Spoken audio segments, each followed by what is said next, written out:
L'inauguration de la rue des Étoiles, un événement marquant une étape importante dans la valorisation du patrimoine culturel et historique du pays des hommes intègres. Cette initiative témoigne de l'engagement des Burkinabés d'honorer ceux qui ont façonné l'identité du Burkina Faso et de l'Afrique. On en sait plus avec Kevin Monet, président de l'Académie des Sotigui et promoteur de la rue des Étoiles. La rue des Étoiles, c'est juste un projet qui permet de pouvoir repartir à la source. Il y a des grands, il y a des géants qu'on a oublié. Et pour moi, il était important de pouvoir redorer le blason et faire en sorte que la nouvelle génération, ces jeunes qui sont là aujourd'hui, comprennent qu'on vient de loin. Cette initiative marque également un appel à l'endroit de tous les Burkinabés à s'engager dans le développement du pays et surtout aux héros de continuer à œuvrer pour le rayonnement de la nation burkinabé. Bernadette Dao, l'une des impétrants, a salué l'idée. Ce genre d'initiative, c'est très significatif. On ne peut qu'être très fier d'être de la partie. En même temps, on mesure le fait que c'est un énorme défi.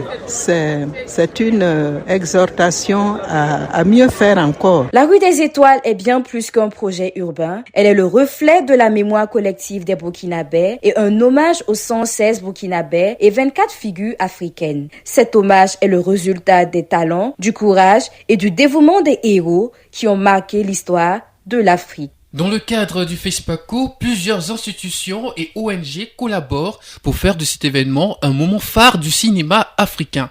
C'est le cas du Fonds de développement culturel et touristique et l'ONG WaterAid qui ont concrétisé leur présence à travers des partenariats stratégiques apportant un soutien technique et financier essentiel à l'événement.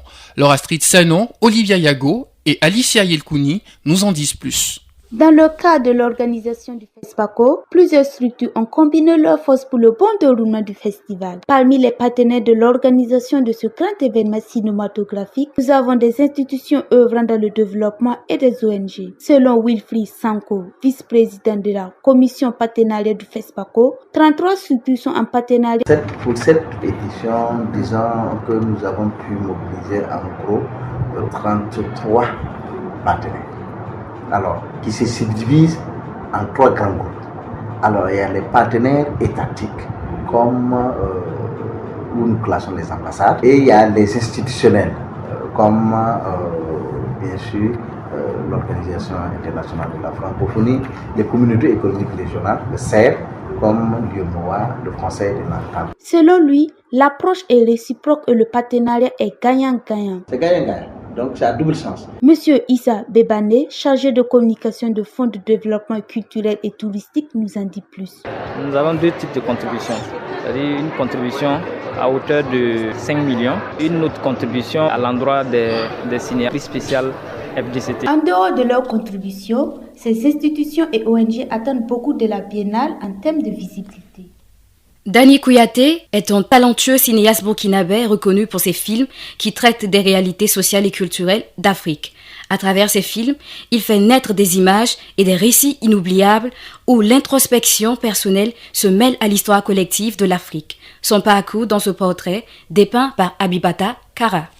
Dani Kouyaté est un réalisateur, metteur en scène de théâtre, comédien et conteur burkinabé, né en 1961 à Bobo-Dioulasso, au Burkina Faso. Issu d'une famille de griots, il s'initie très tôt aux arts du spectacle. Il poursuit des études de cinéma à l'Institut africain d'éducation cinématographique de Ouagadougou, où il obtient une licence en création cinématographique. Il se rend à Paris, où il décroche une maîtrise en animation culturelle et sociale à l'Université de la Sorbonne et un diplôme d'études approfondies en esthétique du cinéma à l'Université Paris 8. De 1990 à 1976, Dani Kouyaté parcourt l'Europe et les États-Unis avec le spectacle familial La Voix du Griot, créé par son père Sotigui Kouyaté.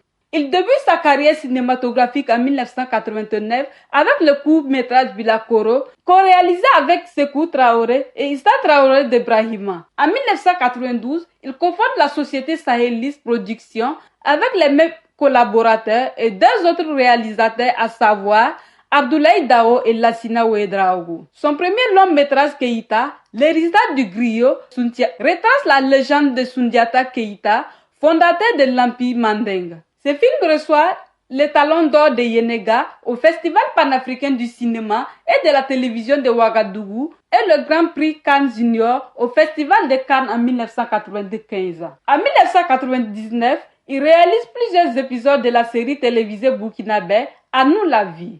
En 2000, il présente son deuxième long métrage, Sia, le rêve du python, une adaptation de la pièce La légende de Ouagadougou, vue par Sia Yatabere de Moussa Diagana. Ce film est une allégorie politique moderne qui explore les relations entre pouvoir, mythe et folie. En 2005, il réalise Ouagasaga, une comédie urbaine avec les adolescents de Ouagadougou. En 2023, il co-réalise Soleil avec Olivier Delahaye, un road movie philosophique qui traite de la sagesse des traditions africaines et de l'histoire complexe des relations entre l'Afrique et l'Europe. Il réalise son premier film suédois, Tant qu'on vit, en 2015, qui traite la question identitaire dans un monde globalisé. Installé en Suède depuis 2005, Dany Kouyaté continue de contribuer au monde du cinéma et du théâtre africain. Il enseigne au département d'anthropologie culturelle et de technologie de l'université d'Uppsala. Son dernier film Katanga, La danse des scorpions, est en compétition pour le Talon d'Or de Yenega à la 29e édition du FESPACO. Entre émotions, surprises et moments forts, la cérémonie d'ouverture du FESPACO a rassemblé passionnés, cinéastes et curieux venus de partout. Que pense-t-il de cet événement majeur en Afrique de l'Ouest? La réponse de quelques personnes au micro de Wahab Karambiri. En tant que pays d'honneur, j'ai trouvé vraiment cette cérémonie gigantesque puisque j'ai vraiment senti un moment d'échange, un moment de solidarité, un moment de paix, un moment vraiment d'histoire également entre nos deux pays. J'ai beaucoup appris aujourd'hui à travers cette cérémonie. Ça a été vraiment un cocktail d'émotions. Déjà de voir les spectacles qui ont précédé le début de la cérémonie. On sentait vraiment la thématique de cette année, la diversité culturelle. Et moi j'ai beaucoup aimé. J'espère que certainement il y ait un gagnant qui vient du Burkina. Nous avons assisté à une très belle cérémonie, riche en couleurs, riche en cohésion, riche en diversité culturelle. Ce qui m'a beaucoup plus retenu durant cette cérémonie, c'est que nous avons fait sortir des valeurs africaines. Et pour montrer que l'Afrique est unie, c'est pas un continent qui avec plusieurs pays, non, c'est un pays, un gros pays qui est le continent africain. Il faudrait qu'on essaie de travailler plus et valoriser notre culture et montrer aux yeux de tous, au monde, que l'Afrique, c'est l'avenir. J'ai trouvé ça sobre et bien fait. C'est comme on vient de perdre un grand du cinéma, M. Souleymane Cissé, je pense que c'est pour lui rendre un hommage, c'était bien. Très bien, j'ai bien aimé les différentes chorégraphies, les différents discours. Ça rappelle à l'autre qu'on est là pour parler de notre culture, ça a mis en avant notre culture, nos traditions et tout.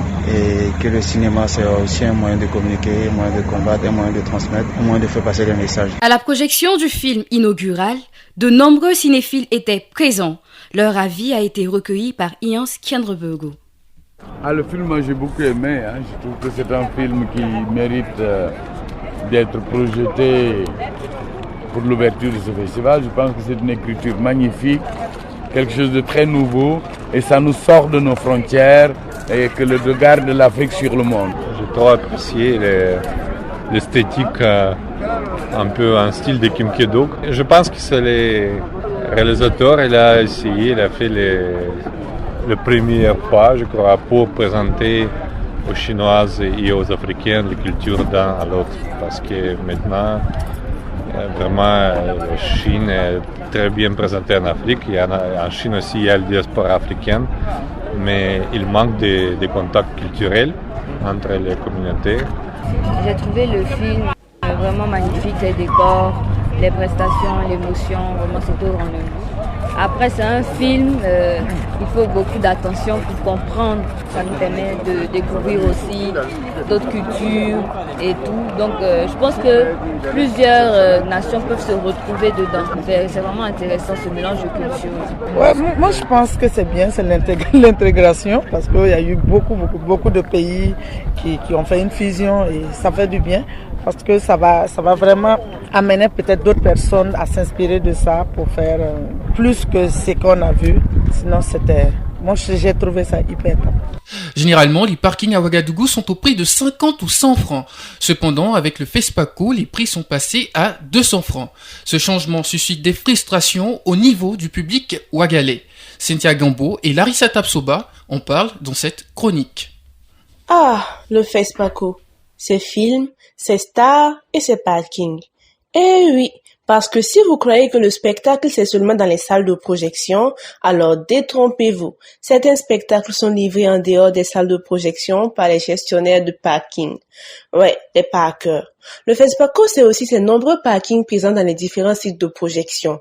Habituellement au prix de 50 ou 100 francs, le prix des parkings moto passe à 200 francs pendant le FESPACO et cela est non négociable. Soit tu payes, soit tu offres ta moto comme aumône au voleur. Dans cette période, tout le monde devient parker. Quelques tickets, de la craie et Amidou se proclame parker même s'il expose les motos au soleil. À ce rythme, on croirait que le parking constitue une grande source d'enrichissement pendant le festival. Ce comportement peut ôter l'envie aux festivaliers de participer aux activités. Supposons que Linda doive payer 200 francs à chaque site de projection pendant une semaine. Cela lui fera environ 1400 francs et cela si elle ne visite qu'un seul site par jour. C'est quand même énorme. Censé apporter un soulagement aux festivaliers en protégeant leurs engins, le sujet du parking crée plutôt un tracas. Les gestionnaires de parking sont donc appelés à revoir les prix de leurs prestations afin que cela ne soit pas un frein à la participation massive des populations au FESPACO. Le FESPACO, un festival du cinéma africain, est un espace de réflexion sur les enjeux du 7e art en Afrique. Cette année encore, un colloque scientifique du 24 au 25 février accompagne ce festival. Ce colloque réunit chercheurs, cinéastes et professionnels du cinéma. Pour en parler, nous recevons Dr Palm Sanou, directrice scientifique du colloque international du FESPACO, qui nous parle de l'organisation. Nous sommes avec Dr Palm Sanou, directrice scientifique du colloque international de la 29e édition du FESPACO, sous le thème Cinéma d'Afrique et identité culturelle. Dr Palm Sanou, bonjour. Bonjour madame. Madame la directrice, en quoi consiste un colloque scientifique pour le FESPACO? Le colloque du FESPACO, c'est un moment de réflexion sur la thématique du FESPACO et ça a été institué depuis 1987. Madame la directrice, dites-nous, quels sont les objectifs de ce colloque? Les objectifs de ce colloque, comme tout colloque, c'est de réfléchir sur la thématique du FESPACO, comprendre les enjeux liés donc à cette thématique-là, les raisons pour lesquelles cette thématique est d'actualité et surtout nécessaire, importante à réfléchir. Cette année, si vous regardez, c'est cinéma d'Afrique et identité culturelle. Donc, un thème qui n'est pas à sa première fois parce qu'il y a déjà eu donc ce thème à une édition du FESPACO. Et si on est revenu là-dessus, c'est qu'il y a la nécessité de se réfléchir encore, de réfléchir qui nous sommes dans nos créations cinématographiques. Et quelles sont les activités prévues pour cet événement? Les activités prévues, c'est des panels, des ateliers de réflexion autour donc de 3 panels en gros que le colloque a dégagé comme axe de réflexion autour de la thématique cinéma d'Afrique et identité culturelle. Ça commence déjà par une cérémonie d'ouverture donc le lundi à partir de 9h au CBC. Puis, à l'issue de la cérémonie officielle d'ouverture, il y aura une conférence inaugurale. Donc, une conférence inaugurale qui va parler, en gros, de planter le décor des réflexions, qui sera donc animée par deux éminentes personnalités, dont le cinéaste burkinabé Gaston Kaboré, qui va nous parler de son expérience en tant que cinéaste, donc de sa perception de l'identité culturelle dans le cinéma, et puis d'un chercheur, un ancien chercheur, professeur Joseph Paré, qui va donc aussi décortiquer le concept d'identité culturelle. Madame la directrice, quels sont les participants attendus à ce colloque? Les participants, il faut dire peut-être qu'il y aura 2 catégories. En gros, c'est ceux qui communiquent et ceux qui viennent animer les débats, qui écoutent et qui mènent les discussions avec ceux qui communiquent. Donc ceux qui communiquent, on les appelle les communicants ou les communicateurs. Ils viennent de 17 pays, en plus de Burkina. Et puis les participants qui animent les réflexions, c'est tout le monde qui s'intéresse au cinéma de façon générale, mais de façon très spécifique. Nous attendons des étudiants, que ce soit à l'université ou dans d'autres instituts ou universités privées ou publiques de la place, qui s'intéressent à la question du cinéma en gros, mais aussi à la question de l'identité culturelle. Vous avez aussi d'autres participants qui sont des professionnels du cinéma, des associations qui s'occupent des questions de cinéma. Donc on a des participants variés, mais la porte est ouverte à toute personne qui voudrait s'intéresser donc à cette question pour venir échanger avec nous. Ok, c'est la fin de cet entretien. Merci beaucoup. Merci. 91.2 Radio Campus. Auditrices, auditeurs, ce journal vous a été présenté par Flora Tiendrebero et Yans Kiendrebero et à la manipulation technique Amadou Tamboura et Moussa Traoré.